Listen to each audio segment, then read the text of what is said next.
नमस्कार, आप देख रहे हैं विमर्श न्यूज और मैं हूं सोनालिका आपके साथ। आज की सबसे प्रमुख खबर है नियोजित शिक्षकों के बारे में। जिन शिक्षकों को 3 मौके मिले हैं और वो पास नहीं हो पाए हैं, उनके लिए ऑनलाइन परीक्षा के 2 और मौके उन्हें दिए जाएंगे। राहुल गांधी की भारत जोड़ो न्याय यात्रा में आज सासाराम में तेजस्वी यादव उनके साथ आए। राहुल के साथ तेजस्वी यादव गाड़ी चलाते हुए जो वीडियो है वो काफ़ी वायरल हो रहा है। खबरों का आज मुख्य पड़ाव किसान मार्च के ऊपर रहा है। स्थिति संगीन बनी हुई है, लेकिन किसानों का जमावड़ा बढ़ता ही जा रहा है। इस समय 300 से ज़्यादा नागरिकों ने किसानों के समर्थन में एक अपील निकाली है। चंडीगढ़ के केंद्र सरकार और किसानों के बीच की वार्ता बिना नतीजे खत्म हो गई। अब 18 फरवरी को फिर से वार्ता होगी। चंडीगढ़ में केंद्र सरकार और किसानों के प्रतियोगियों के बीच में जो वार्ता थी वो बिना नतीजे ही निकली। 18 तारीख को फिर से ये वार्ता होगी। भारत सरकार को एमएसपी बनाने का काम 3 साल में करना था। अपनी लापरवाहियों पर पर्दा डालने के लिए सरकार किसान से और मोहलत मांग रही है। पुलिस मुख्यालय के साप्ताहिक पीसी में आज सैकड़ों 4 चक्के गाड़ियों की लिस्ट जारी कर दी गई है। एक बात तो साफ तौर पर उजागर हो गई है कि पहली बार सरकार काफ़ी दोषपूर्ण प्रक्रिया अपनाई थी। पहली बार नीतीश ने कुछ लाख शिक्षकाओं को बहाल किया था। सफल बहाली के लिए उस समय के शिक्षा सचिव की काफ़ी प्रशंसा भी की गई थी, परंतु बहाली प्रक्रिया की गलतियों की वजह से अनेक अयोग्य अभ्यर्थी शिक्षक बन गए थे। परिणाम आया था कि प्राथमिक स्कूल निरक्षरता फैलाने के संस्थान बन गए। नियोजित शिक्षकों की बहाली की प्रक्रिया दोषपूर्ण थी। अभी नियोजित शिक्षकों के संदर्भ में बिहार सरकार की भूमिका थोड़ी लचीली हुई है।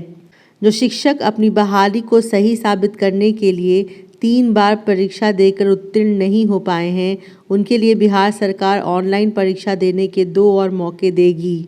शिक्षा मंत्री विजय कुमार चौधरी ने ये घोषणा की और ये भी कहा कि मुख्यमंत्री की सहमति लेकर वे यह घोषित कर रहे हैं।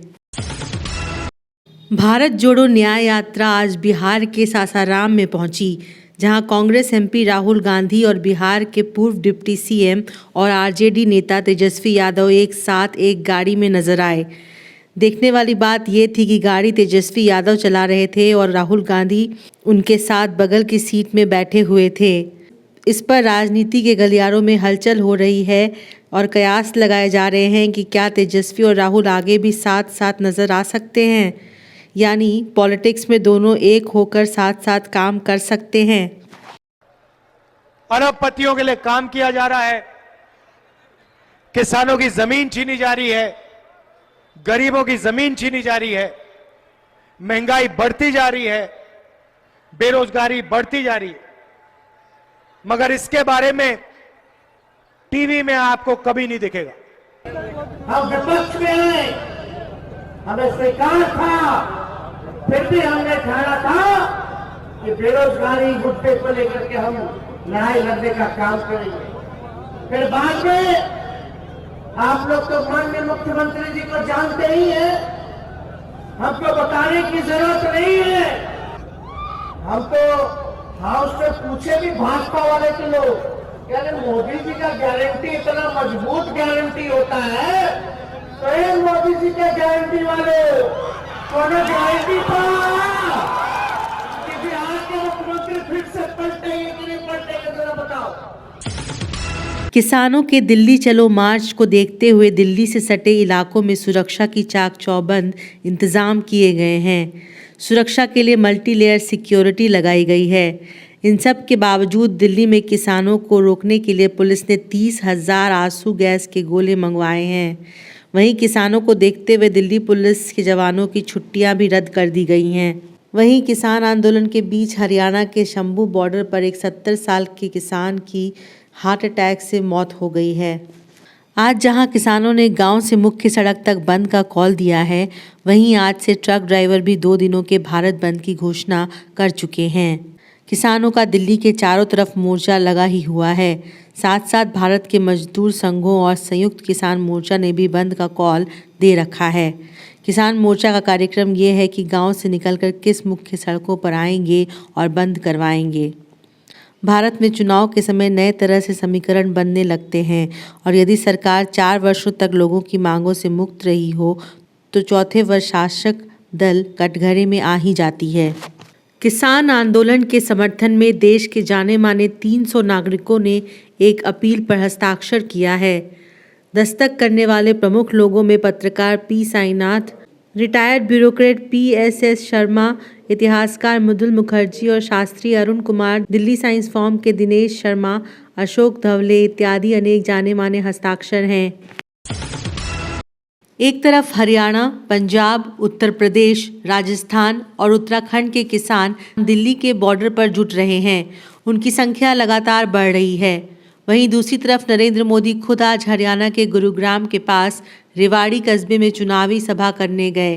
नरेंद्र मोदी ने वहां शिलान्यास भी किया और कहा कि निर्माण कार्य पूरा होने पर लोकार्पण भी वही करेंगे। नरेंद्र मोदी ने भारत के तेज विकास के दावे किए और ये भी कहा कि देश में विदेश से पूंजी आ रही है। पूंजी निवेश का मतलब है विकास और रोजगार। आदत के अनुसार यहाँ भी वे लोगों से जवाब देने के लिए कहते रहे। अब की बार लोग जवाब देते थे 400 पार।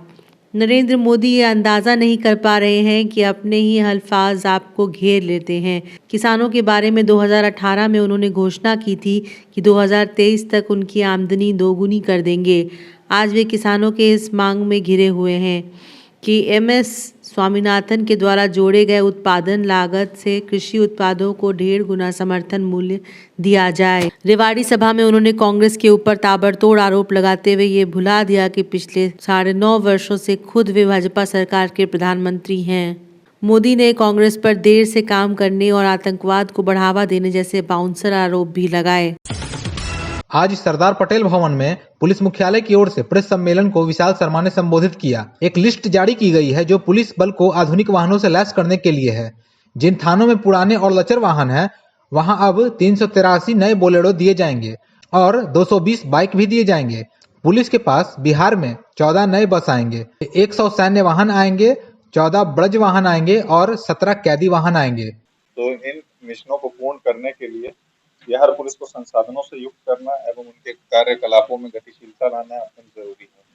तो उसी को पूरा करने के लिए बिहार पुलिस में जो भी पुराने वाहन थे जो ठीक तरीके से फील्ड में कार्य नहीं कर रहे थे और जिनका संचालन सुविधापूर्वक नहीं हो पा रहा था, उनका रद्दीकरण करते हुए उनके स्थान पर हम लोगों ने नए वाहनों को क्रय किया है, जिसके तहत राज्य के विभिन्न जिलों के थानों एवं अन्य पुलिस इकाइयों को 383 बोलेरो वाहन उपलब्ध कराए गए हैं। इसके अलावा विभिन्न प्रशिक्षण इकाइयों में बिहार पुलिस एकेडमी में MPTC डुमरांव, CTS नाथनगर सभी प्रशिक्षण संस्थानों को वाहनों को उपलब्ध कराया गया। उसके अलावा पेट्रोलिंग के लिए और ऐसे रास्तों में जहाँ 4 पहिया वाहन नहीं जा सकते हैं, वहाँ 220 पुलिस के लिए 220 2 पहिया वाहनों का भी क्रय किया गया है, जिनको सभी डिस्ट्रिक्ट यूनिट्स को उपलब्ध